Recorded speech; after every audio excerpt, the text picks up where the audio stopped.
And away we go. Episode 1109 of the Al Galdi podcast. It is Wednesday, July 9th, 2025. It is the day on which the Commanders are revealing a new alternate uniform. The Commanders this past Wednesday afternoon, July 2nd, announced that they on July 9th would reveal a new alt uniform. Well, today is that day, and the expectation is that the uniform will more closely resemble what the team had during the glory days of the 1980s and early 1990s. Now, how close of a resembling that we'll get is the question. The Commanders, in their post on X on July 2nd, in announcing that they on July 9th would reveal a new alternate uniform, featured a photo that, if you look closely, includes a helmet with the W logo. So the notion of the logo on the helmet being a Redskins logo of some kind would appear to not be the case. But we shall see. A new alternate uniform being revealed by the Commanders on Wednesday. And keep in mind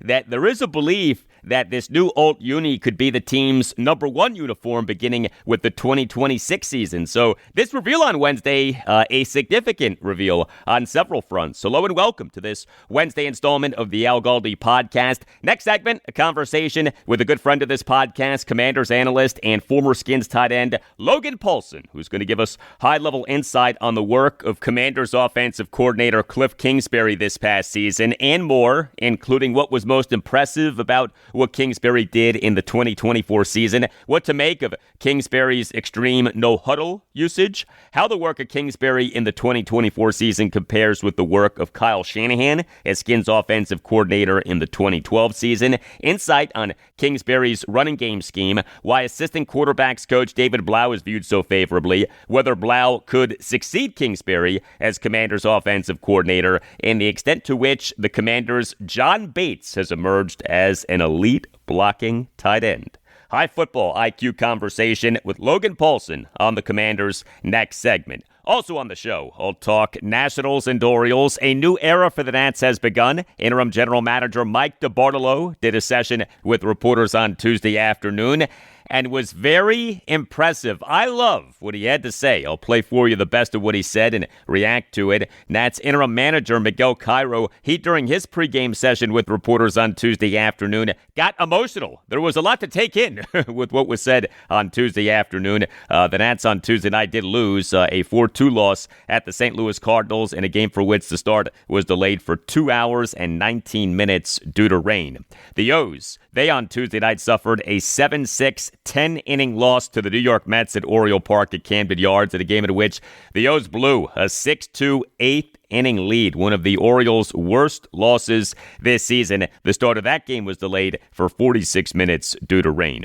Before we get to some feedback, another trade by our rebuilding and tanking Wizards reports on Tuesday night that they are trading Kelly Olynyk to the San Antonio Spurs for Malachi Branham, Blake Wesley, and a second-round pick in the 2026 NBA Draft. The Wizards just got Kelly Olynyk, got him in a 3-team trade with the New Orleans Pelicans and Houston Rockets that became official this past Sunday afternoon. Branham was taken by the Spurs out of Ohio State with the number 20 overall pick in the 2022 NBA Draft. Wesley was taken by the Spurs out of Notre Dame with the number 25 overall pick in the 2022 NBA Draft. So 2 more players taken with first-round picks in recent NBA drafts for the Wizards. Monumental basketball president Michael Winger and Wizards general manager Will Dawkins are doing a terrific job here, buying low on players taken with first-round picks, accumulate high upside players, keep taking swings, see what happens. I'm a big fan of this approach. And Kelly Olynyk, thank you for your service, my friend. He ends up being on the Wizards for a few days. You can hit me up on X at Al Galdi. You can email me the Al Galdi podcast at yahoo.com. Email from Rich on a certain actor's recent encounter with the greatest edge defender in Washington history, Dexter Manley. Writes Rich, I just became a bigger fan of John Bernthal, HTTR and HTTC. Pretty cool. Hope you're well. Thank you for the email, Rich. And included in Rich's email is a link to an Instagram post from actor John Bernthal. The post includes a photo of him at a gym with Dexter Manley. How about that encounter? Quote, back home in D.C. and ran into one of the best to ever do it, the legendary Dexter Manley. HTTR, HTTC. Happy birthday, America. Big love, y'all. Love on your families. End quote. Very cool. John Bernthal, local product, went to Sidwell Friend School in Washington, D.C., graduated in 1995. Email from Dave in Israel on Commanders receiver Terry McLaurin, as we are still waiting on the team and him to agree on a contract extension, writes Dave. I was actually struck after watching a video posted on X of a compilation of Terry's big plays over the years. So many big plays on throws from so many garbage quarterbacks. Throws that he seemingly willed into success. After watching that, I finally understood why my friends who are fans of other teams are literally scared of Scary Terry. He's a darn good receiver in a sneaky way. He's set for a massive year this year. Why would Peters mess with this? I think the dispute is likely the third year / guaranteed money. I think that Terry wants closer to $85 million guaranteed, and the team is closer to 70. He is an older guy. Terry needs D.C. just as much as D.C. needs him. Like they say, and regrettably, it's true, Terry is a commander. Peters will get it done. Thank you for the email, Dave. I agree. Commanders general manager Adam Peters will get a contract extension with Terry McLaurin done this offseason. There are too many reasons for a deal to get done. There are too few reasons for a deal not to get done.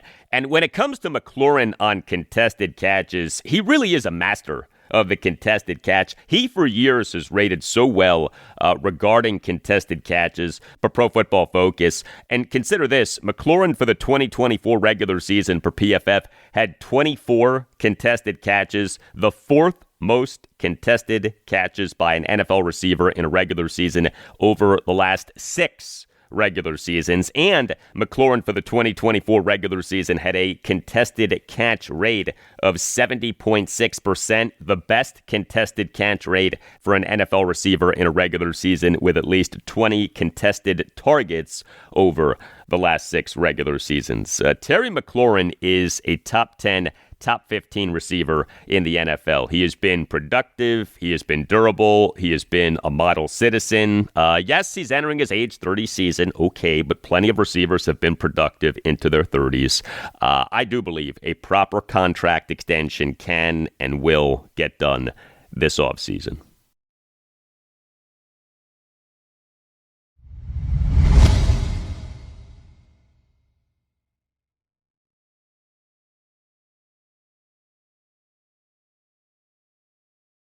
Hey, thank you to all of you who have given this podcast a 5-star rating and who have written nice reviews of the podcast. Who on Apple Podcasts and on Spotify can both rate the podcast and write reviews. 5-star ratings are very much appreciated. Positive reviews are very much appreciated. If you look at the Redskins / Washington football team / Commanders over the last 25 seasons, so 2000 through 2024, there to me are 3 examples of an offensive coordinator doing a really good job.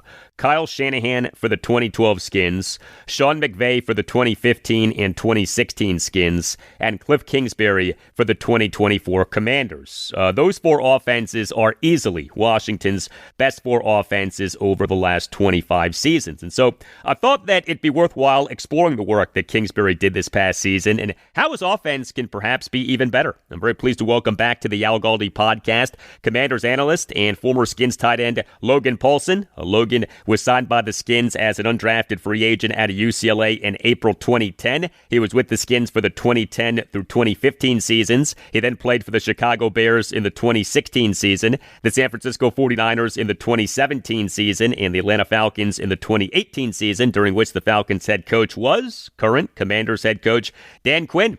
Logan now does a lot of great work for the Commanders on their website and YouTube channel. He also is the co-host of the Take Command podcast. You can follow Logan on Instagram at Logan_Paulsen82. Hey, Logan, how are you?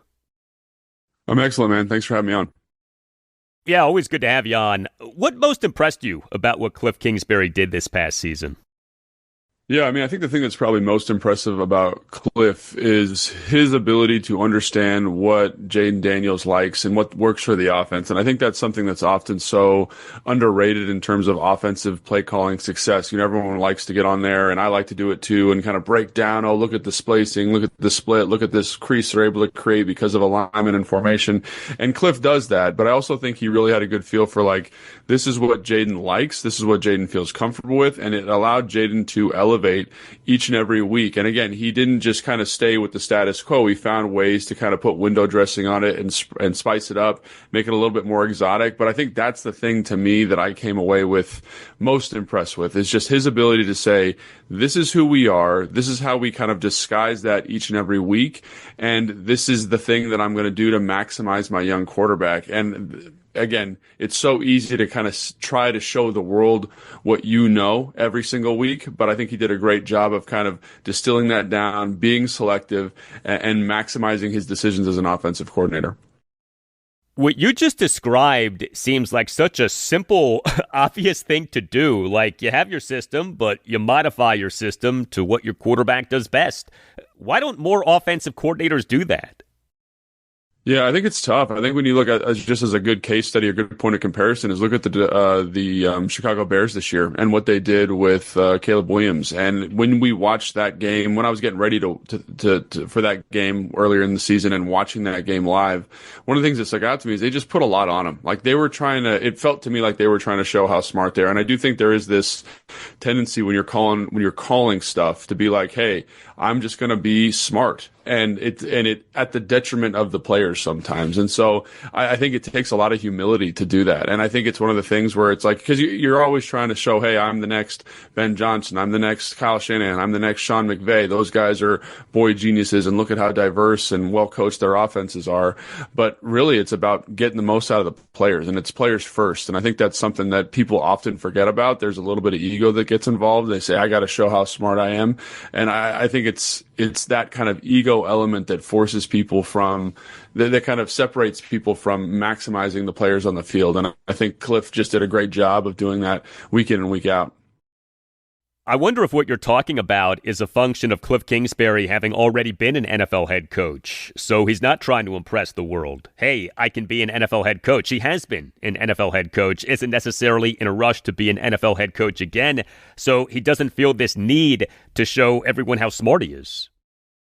I mean, perhaps. I mean, he's a very confident person. Like, when you get to talk to him, he's got a quiet confidence about him for sure. And again, I just think it's good offensive football. And I think when you go and, you know, thinking back to some of my conversations with Kyle Shanahan, who again is one of the smarter offensive guys that I've ever been around, like, that's just got to be a tenet of how you game plan, right? And you can put all the bells and whistles in, but you got to make sure that you can handle that. So, yeah, maybe that's a tenet of it. You'd have to ask him. But again, it's something that I was really impressed with watching him this year.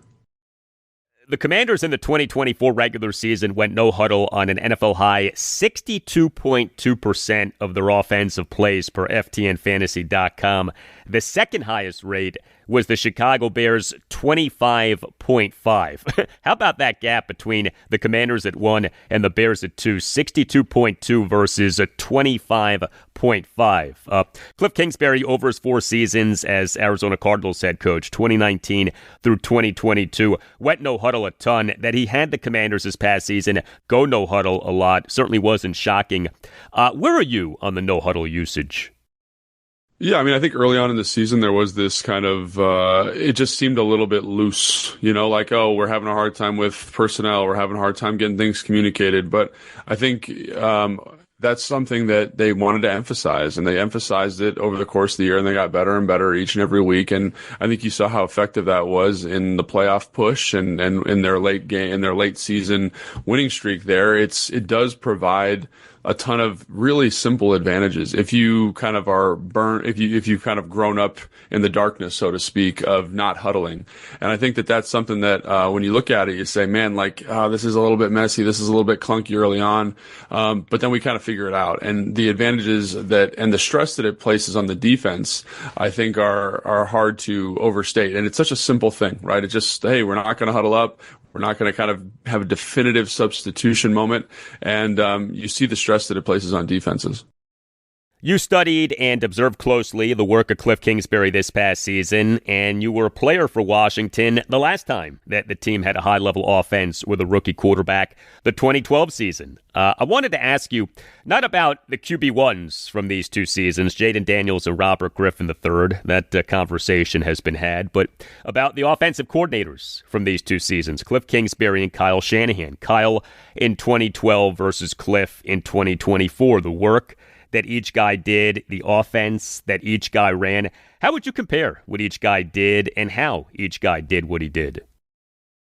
Yeah, I think that's a really good question, and one we could probably spend, an hour talking about. But I think, obviously Kyle's more of a traditional, like, West Coast concepts. There's more of a emphasis on kind of marrying formations as far as run pass to kind of disguise and kind of think of it like the triple option. Like, that's the best way I can explain it. Is like, we're going to kind of run these same formations, but there's going to be different plays off of them, and we're going to get a key on what the defense is trying to do, and then we're going to be able to kind of manufacture our explosive plays. Kliff doesn't marry formations, in my opinion, quite the same way, but the underlying tenet is the same. It's basically like, we're going to kind of try to find formations, motions, shifts, no huddle, ways to kind of put the defense at a disadvantage, and then we're going to attack the field horizontally, and we're going to attack the field vertically. And I think that's, again, there's, from that really super high level standpoint, I think you see a lot of similarities. And what I mean by that is, like, when you look at Kyle and the invention, that kind of the resurgence or the development of the zone read at the NFL game, like, the principle there is you're putting the defense in conflict and you're finding ways to create horizontal stretch in the defense, right? And it's with the quarterback. And I think Kliff does a lot of the similar stuff, but we're going to get in a really wide formation. I think you look at the Detroit game, that's a really good example. Getting those wide bunches, those wide stacks, really make the defense declare. And, we're going to get an empty a lot. We're going to kind of just find ways to give us a schematic advantage based on formation. And I think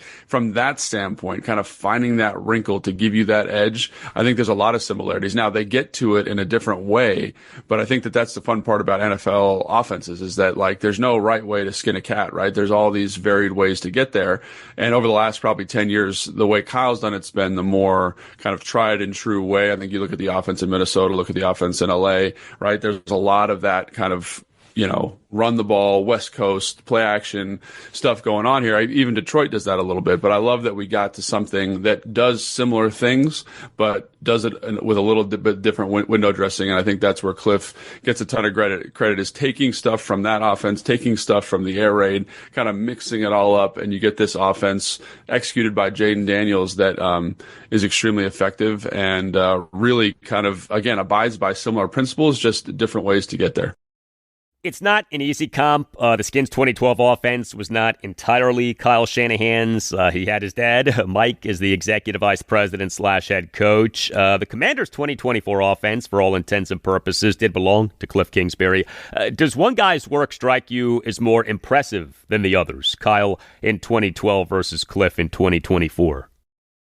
Maybe I'm biased because I played for Kyle and I was here and I get to see kind of the nuts and bolts of it, like being installed every week. But they basically created a new offense for Robert, one that they had not been exposed to before. And there is a little bit of creation and kind of molding and again, like, this is not what Kliff ran this year is not air raid. So it's a departure really from what he's probably most familiar with. So again, he deserves a ton of credit for that. But to me, I still go back to the conversations I was having with Mike McDaniels and Kyle and Sean about them installing, like, the bone formation and the zone read. And it really was just like a bunch of dudes kind of putting their mad scientist hats on and creating something that really shocked the NFL. And so I think that maybe is a little bit more impressive just from what they did, like, in terms of kind of doing something totally different than what the NFL had been familiar with. But I think, again, Kliff did a lot of really fun stuff this year that wasn't quite as innovative and nuanced, but there was a lot of really high value to his departure from what he was familiar with as well. Much more with Logan Paulsen in moments. The NACE Law Group, Accident and Injury Lawyers. It has been a Washington, D.C. institution for decades. If you feel that you've been wronged, if you think that you've been wronged but aren't sure, contact the NACE Law Group, Accident and Injury Lawyers, and schedule a no-obligation appointment. Call 202-902-7611 or visit WashingtonDCInjuryLawyers.com and tell the NACE Law Group that Al Galdi sent you. Founded in 1979, the Nace Law Group offers fierce advocacy on behalf of medical malpractice, birth injury, and personal injury victims. Led by the great Chris Nace, the Nace Law Group is focused on providing exceptional care and counsel for those who need such things the most. The Nace Law Group fights for what it believes in, you, your family, and your future. You with the Nace Law Group have an experienced advocate on your side. The Nace Law Group has secured millions of dollars in verdict and settlement amounts for clients to better enable them to care for themselves and their families. Call 202-902-7611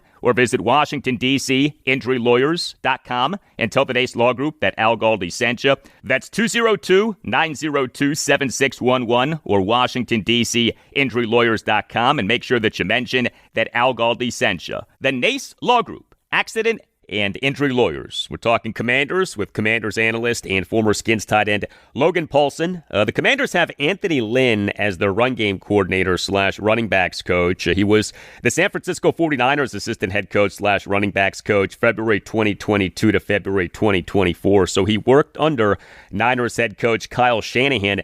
Did you this past season see any Shanahan flavor in the Commanders running game?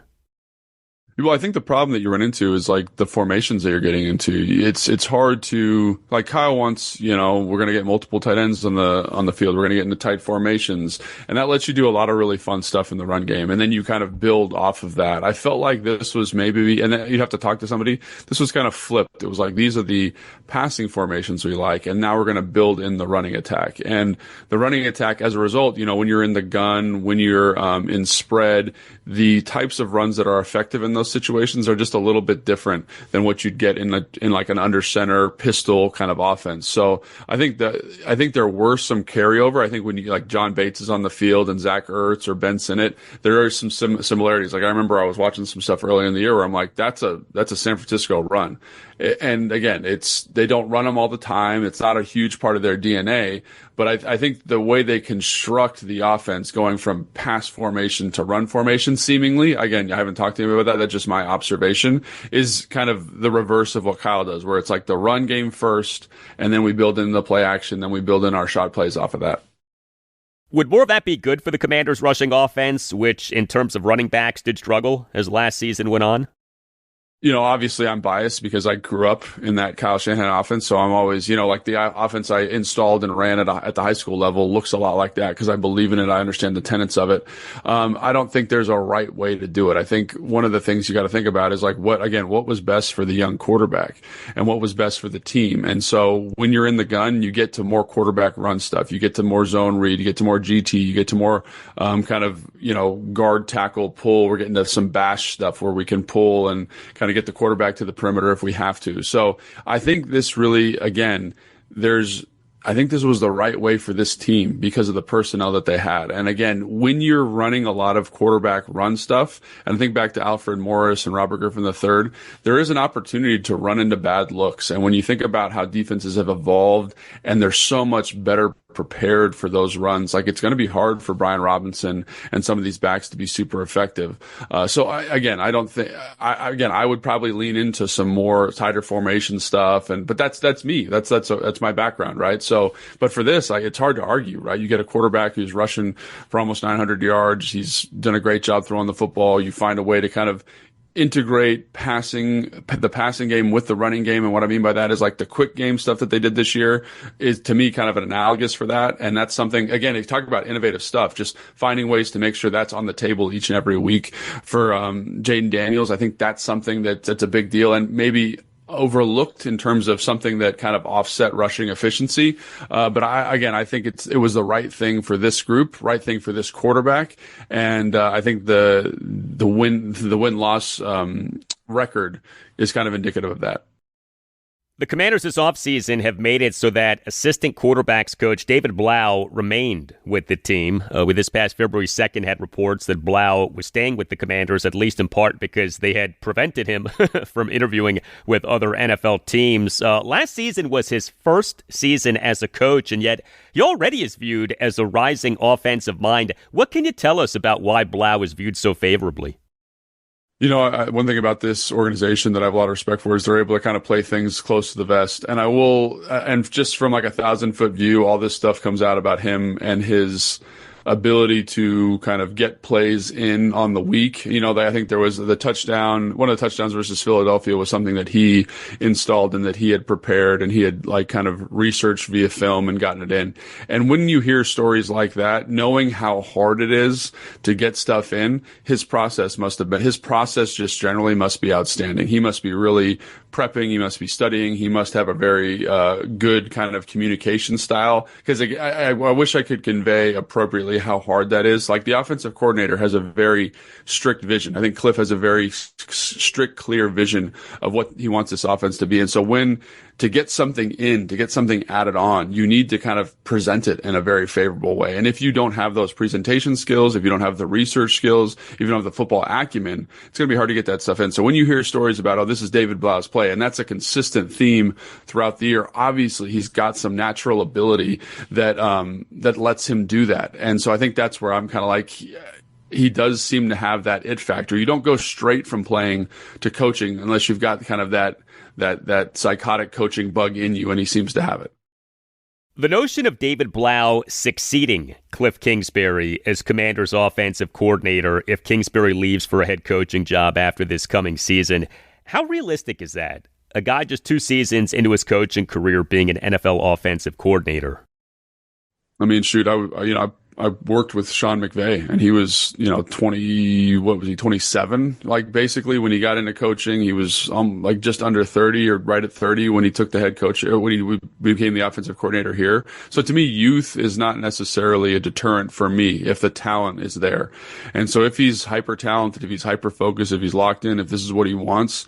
Yeah. And I also think it's important to understand that the other guys like Tavita, Johnson, those guys are really talented as well. And I think we sleep on Johnson because, he's not in the headlines every single week for the play ads and stuff, but he's been an OC before. He knows the kind of logistics involved with this. So I do think that that's something that the support staff around him, the environment around him, again, I think back to 2012 when you had this really, really well cultivated young coaching staff that challenged each other and pushed each other and forced growth and was very competitive. This, I'm not saying is exactly like that, but I think having a bunch of smart people in a room who have a shared vision is never a bad thing. And I think that shared vision would support a young signal caller at a really high level, if that's the direction they chose to go. And again, I'd probably lean with the experience, but again, I'm not in the room. I don't know them that well to be like, this is the guy, right? But I think it's awesome that we're having this conversation where there's 3 people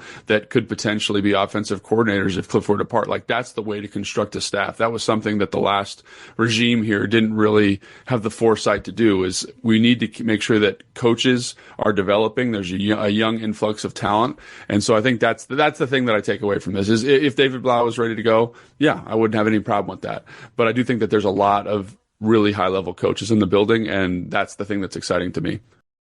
Final question, and this is a bit off topic, but this came up on the podcast last week. How good is the Commanders' John Bates as a blocking tight end, and how is Ben Sinnott as a blocker? Yeah, I mean, I think it's hard to overstate how good John Bates was this year in the run game and what he does consistently. Like he's just, he's a pro's pro when it comes to that stuff. And, I don't talk to him about his process necessarily. Like we talk about kids and stuff like that, but I don't talk to him about his process. But his process to me, it's his resume, it's his film, like the detail oriented nature of how he approaches blocks, how he blocks different fronts. His preparation is apparent. And so to me, like he's probably one of the top 3, 4, blocking wise in the NFL, and that's an extremely valuable resource. And I think Ben Sinnott, he shows a great physicality, but again, there's the really good blocking wise. And again, I always wanted to be in this category, so I feel very, knowledgeable or ready to speak on this. There's a detail-oriented nature to the techniques, to how you get to certain blocks that John Bates has that Ben Sinnott is still learning. So I think the physicality is there for him, but I think it's going to take that next step of professionalism to get to where he's even in the same conversation as Bates. And he might never get there because what John Bates is doing is extremely challenging and it's extremely impressive. And so give him all the credit in the world, man. He did a great job this year. Excellent. Commanders analyst and former Skins tight end Logan Paulsen. Logan, thanks. All the best. Thanks, man. Appreciate it. All right. Hey, are you looking to upgrade the heart of your home? Whether it's time to repair your gas fireplace, modernize your hearth, or simply add more comfort and style, Nova Fireplace and Stove is Northern Virginia's go-to expert for heat, safety, and home transformation. Nova Fireplace and Stove is a family-owned, fully licensed and insured company with over-the-top credentials, gas and electrical master's licenses, a Class A contractor's license, and a long list of 5-star reviews to back all of this up. Nova Fireplace and Stove has a beautiful showroom in Woodbridge, Virginia. That's where your dream fireplace begins. Come in and see Nova Fireplace and Stove's stunning displays, including custom fireplace glass doors and stone refacing options that can completely transform the look of your fireplace. From sleek and modern to rustic and cozy, Nova Fireplace and Stove has something for every style. And here's what else Nova Fireplace and Stove offers: gas fireplace service and repair, chimney cleaning and brickwork repair, generator installation, panel replacements and water heater repairs, smoke detectors, security lights, and more. Every job includes a free in-home estimate. And for listeners of the Al Galdi podcast, Nova Fireplace and Stove is offering $25 off any service. Just mention this ad. Nova Fireplace and Stove only works in Northern Virginia, and this knows the homes, the codes, and the people. Your satisfaction is 100% guaranteed because Nova Fireplace and Stove takes pride in every flame that is lit and every customer who is served. So stop by the showroom, see what's possible, and let Nova Fireplace and Stove help you bring warmth, safety, and style to your space. You can also visit NovaFireplaceandStove.com. Nova Fireplace and Stove, where comfort meets craftsmanship and your fireplace becomes the heart of your home.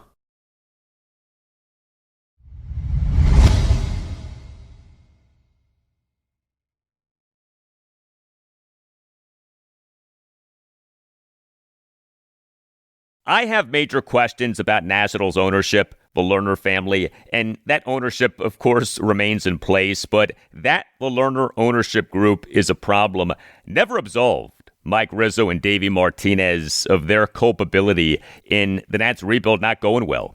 And so when it comes to Nats managing principal owner Mark Lerner this past Sunday evening announcing having fired Nats president of baseball operations and general manager Mike Rizzo and manager Davey Martinez, look, Rizzo and Davey did a lot of good things for the Nats, but Rizzo and Davey, in my opinion, deserved to be fired. Yes, ownership is a problem, but also, yes, Rizzo and Davey became problems. Both things are true. And I have to say, I love everything that we are hearing about and hearing from Nats interim general manager Mike DeBartolo. The Nats on Tuesday night did lose in their first game with DeBartolo as interim GM and Miguel Cairo as interim manager. A 4-2 loss at the St. Louis Cardinals in Game 1 of a 3-game series. So this was a game for which the start was delayed for 2 hours and 19 minutes due to rain. The game itself lasted for 2 hours and 21 minutes. The Nats now are at a new low point in MLB's 2025 regular season. 17 games below 500, 37 and 54, second worst record in the National League, second worst run differential in the NL, minus 88. Who is Mike DeBartolo? He graduated from Tufts University in 2006 and Columbia Business School in 2013. He had 2 stints as an intern with the Nats, May 2012 to August 2012 and May 2013 to October 2013. In November 2013, began working as a baseball operations analyst for the Nats, and he climbed the ladder to where he in November 2024 became senior vice president and assistant general manager of baseball operations. He now is the Nats interim GM. The most encouraging thing that I've come across regarding Mike DeBartolo is the following from a piece by Nats insiders Spencer Nussbaum and Andrew Golden of the Washington Post. Perhaps you read this. The piece came out on Monday, and we begin with this on Mike DeBartolo. Quote, "He's going to be integrating our analytics into our day-to-day work stream a lot more," a person familiar with the matter said on Monday. "He's going to be pushing for us to kind of catch up on the tech side. I think that we've done the work, the diligence to know what is out there, what we would like to do, and now it's just kind of operationalizing it from there." 5 people in the front office who spoke on the condition of anonymity cast Monday as the most optimistic they have felt about the future of the franchise in a long time. They cited DeBartolo's work ethic, connections across baseball, his familiarity with ownership, his extensive background in the role, and more than anything else, his desire to engage with ideas, new, bold, traditional, or otherwise, from every corner of the organization. The five said they felt confident they had the resources and tools they needed to help the franchise take a step forward. DeBartolo is not new to the Nationals, but his presence as interim GM left them confident, too, that they could use those tools and resources at full throttle or something close to it. End quote. If all of that is true and accurate, then Mike DeBartolo, being the Nats interim GM, is outstanding news for the Nats. Then this is a game-changing development for the Nats. We shall see. It's hard to know what to believe right now.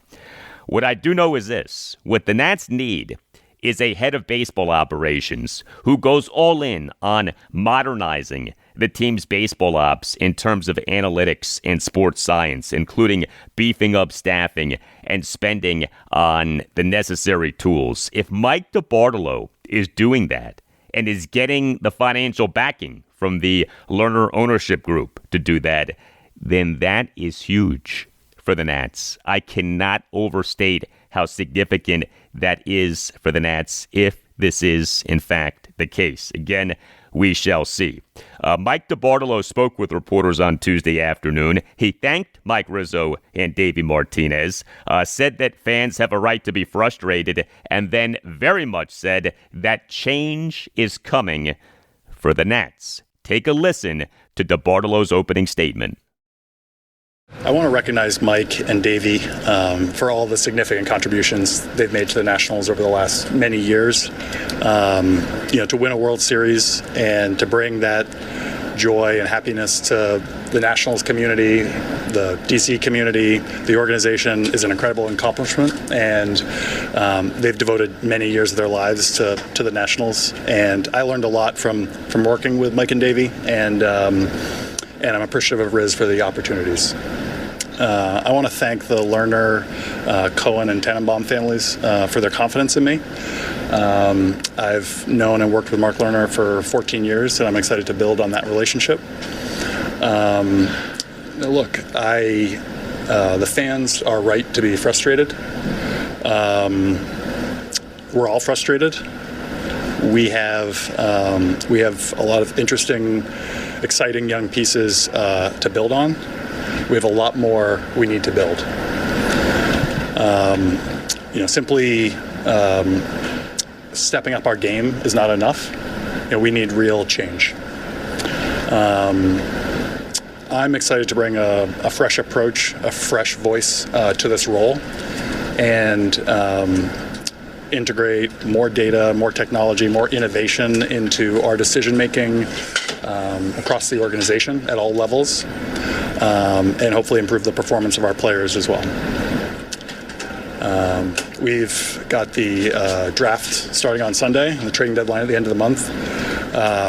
The owners have empowered me with making the decisions in those areas, and I'm really excited to do so. I'm going to bring my own approach, my own philosophy, my own skill set to the role, and every aspect of what I do is going to be in the long-term interest of the Nationals, with the goal of building a perennial competitive team that can win a championship. And I know ownership shares that goal. Okay, the takeaway for me from all of that from Mike DeBartolo, quote, simply stepping up our game is not enough. We need real change. I'm excited to bring a fresh approach, a fresh voice to this role, and integrate more data, more technology, more innovation into our decision-making across the organization at all levels, and hopefully improve the performance of our players as well, end quote. That right there was music to my ears. That right there was a Beethoven symphony to my ears. That right there was precisely the kind of thing that I wanted to hear from Mike DeBartolo. How about this from Mike DeBartolo later in his session with reporters on Tuesday afternoon? And then you'll hear a follow-up exchange with Barry's Verluga columnist for the Washington Post. I think there's a lot more of an ability to use data and technology and innovation at every single level. Decision making as part of the player development process, as part of the evaluation process, as part of the medical process. So I'm going to bring that sort of philosophy and approach to the role, but too early for me to single out one specific area. All that stuff takes financial commitment at some level in personnel and in technology. Have you had conversations, you're 2 days in, but have you had conversations about commitment to building this out? Every conversation I've had with ownership is they want to build a winner, and they want to build a winner as soon as they can, and they're motivated. There are a lot of different ways to invest in the club, whether it's staffing, technology, players. There are all sorts of ways to do it. They have a lot of questions about the best way to do it, and they've been asking a lot of good questions, and I can sense a desire from them to get us back to a championship caliber club, and it's of great importance to them. So, Mike DeBartolo, quote, I think there's a lot more of an ability to use data and technology and innovation at every single level, end quote. And he said that the Lerner ownership group is motivated to build a winner. Now, we shall see if that means that the Lerner ownership group is willing to spend properly to build a winner. But Mike DeBartolo is saying exactly what I want the Nats' next GM to be saying. This is the kind of stuff that Mike Rizzo never said. And Mike Rizzo was not known to be big on analytics. Not that he hated analytics, but Mike Rizzo's background is a scouting background. Mike Rizzo is not an analytics guy. And in my opinion, that matters. That matters a lot in today's MLB, which is so analytics driven. I don't know if Mike DeBartolo is going to eventually have that interim tag removed from his title of interim GM, but he, to me, is off to a very good start. Loved what we heard from Mike DeBartolo on Tuesday afternoon. As for Nats interim manager Miguel Cairo, he got emotional during his pregame session with reporters on Tuesday afternoon. Cairo was hired by the Nats as bench coach in November 2023. He's 51. He's a former Major League player. He's a native of Venezuela. He is close with Davey Martinez, and so this was Cairo on Tuesday afternoon on how the previous 48 hours had gone. It's been a rough 48 hours, and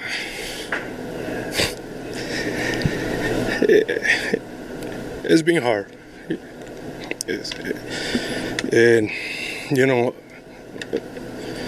my best friend, my brother, the guy they bring me over here to help him help this kid win games. It's hard to see him go. It's been tough 48 hours.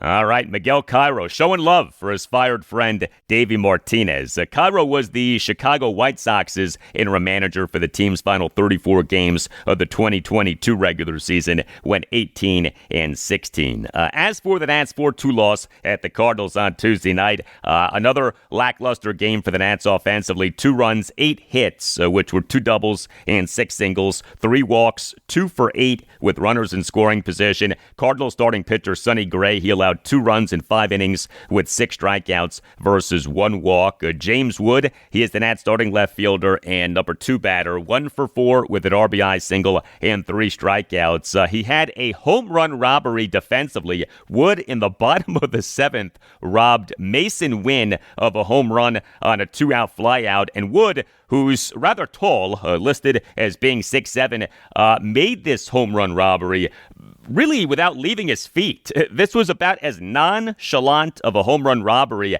as you'll ever see. Very fitting given how nonchalant James Wood is. The Nats starting pitcher was Jake Irvin.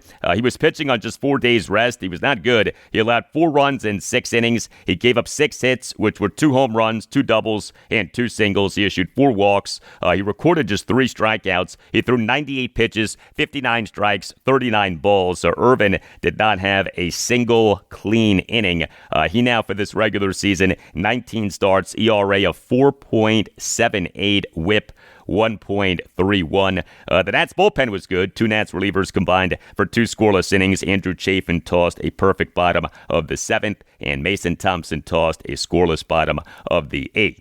The Nats on Tuesday afternoon did announce a bunch of roster moves. We have a new Nats reliever, Luis Garcia, not to be confused with Nats second baseman Luis Garcia Jr., and the two are not related. The Nats on Tuesday afternoon announced having agreed to terms with veteran reliever Luis Garcia on a 1-year major league contract. This is his age 38 season. Also, the Nats on Tuesday afternoon announced having optioned reliever Eduardo Salazar to AAA Rochester. Meantime, catcher Keibert Ruiz is out again. The Nats on Tuesday afternoon announced having placed him back on the 7-day concussion injured list, retroactive to July 6th. Not good. The Nats on June 24th announced having put Ruiz on the 10-day injured list with a head contusion. June 27th announced having transferred Ruiz to the 7-day concussion injured list. July 4th announced having reinstated Ruiz from the 7-day concussion injured list, but now he is back on that 7-day concussion injured list. Also, the Nats on Tuesday afternoon announced having recalled catcher Drew Millis from AAA Rochester. And the Nats on Tuesday afternoon announced having transferred starting pitcher Trevor Williams to the 60-day injured list. They on July 4th announced having put him on the 15-day injured list due to a right elbow sprain. So he clearly is going to be out for a while, and he may well be done for the season. Game 2 for the Nats at the Cardinals, Wednesday night at 7:45. Mackenzie Gore will be the Nats starting pitcher.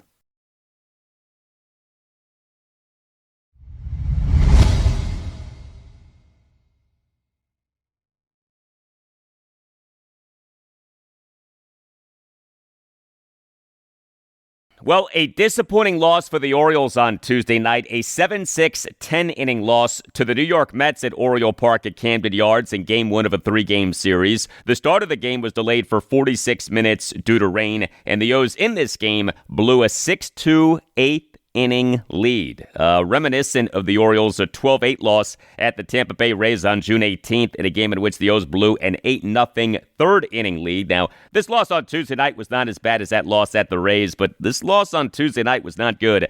The O's in MLB's 2025 regular season now are 40-50. 6 Orioles relievers on Tuesday night combined to allow 5 runs, 4 earned in 4 2/3 innings. Gregory Soto tossed 2/3 of a scoreless inning as he sandwiched 2 outs around an intentional walk. Sir Anthony Dominguez tossed a scoreless and hitless top of the 7th with 2 swinging strikeouts. But Brian Baker, he allowed 4 runs without recording an out. Baker in the top of the 8th faced 4 batters and got no outs. He gave up a leadoff single, a 2-run homer, another single, and another 2-run homer. Baker gave up a 2-run homer by Francisco Lindor to center field to cut the Orioles' lead to 6-4. The homer winner projected 425 feet per Statcast, and Baker gave up an opposite field 2-run homer by Pete Alonso to right center field to tie the game at 6. That homer winner projected 407 feet per Statcast. A brutal outing by Brian Baker. Andrew Kittredge, he in the top of the 8th,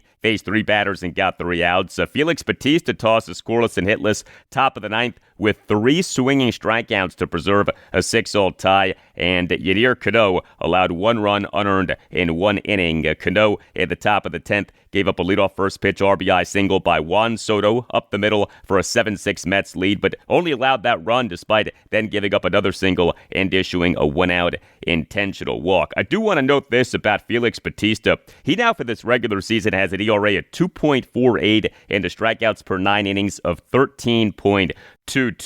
Outstanding. But what happened with Brian Baker is what sticks with you. Here was Orioles interim manager Tony Manzolino during his postgame press conference on Tuesday night on what happened with Baker, and then you'll hear a follow-up exchange on the nature of this loss. You know, they got him tonight. I think it's, you think about the guys that run out there. It goes Nimmo, really good player, to Lindor, who gets him, goes middle of the field. And Lindor's done that to a lot of people in bigger moments.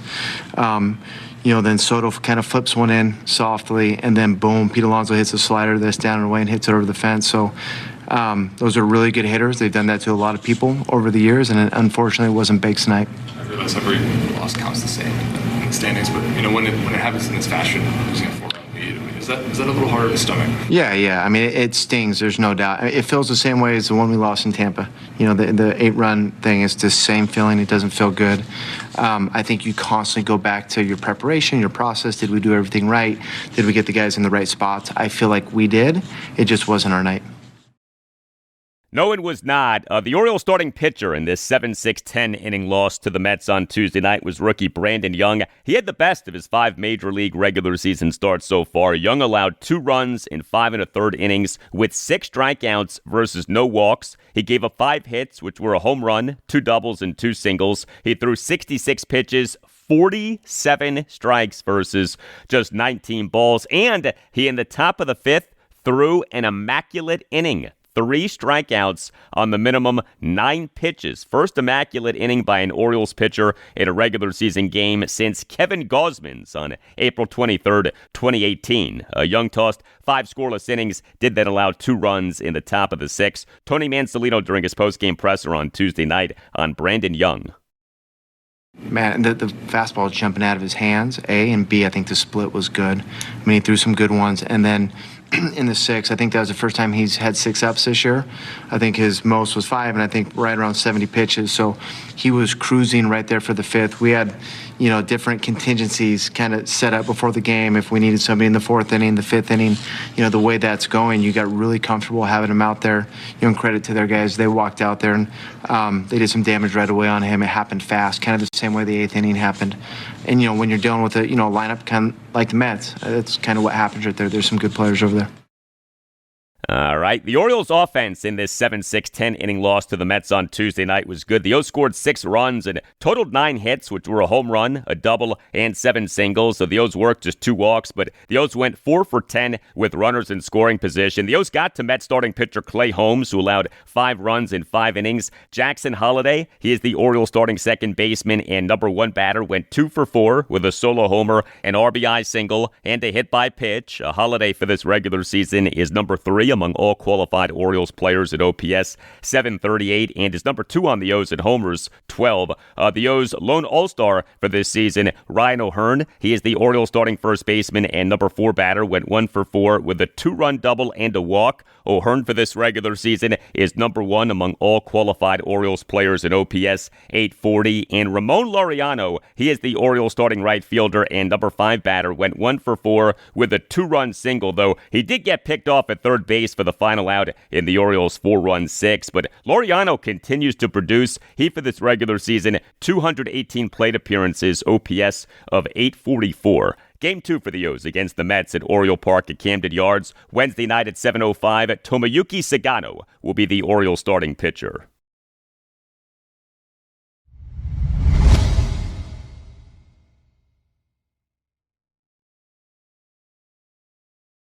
And that'll do it for you and me for now. Keep the feedback coming. You can hit me up on X at Al Galdi. You can email me the Al Galdi podcast at yahoo.com. Thursday show, episode 1110. We'll provide you with more on the Commanders as we on Wednesday are getting the reveal from the team of a new alternate uniform. Also on Thursday show, I'll talk Nationals and Orioles. The Nats are at the St. Louis Cardinals Wednesday night at 7:45 in Game 2 of a 3-game series. The O's are home to the New York Mets Wednesday night at 7:05 in Game 2 of a 3-game series. Have a great rest of your Wednesday, and I'll talk to you on Thursday. Simply stepping up our game is not enough. We need real change.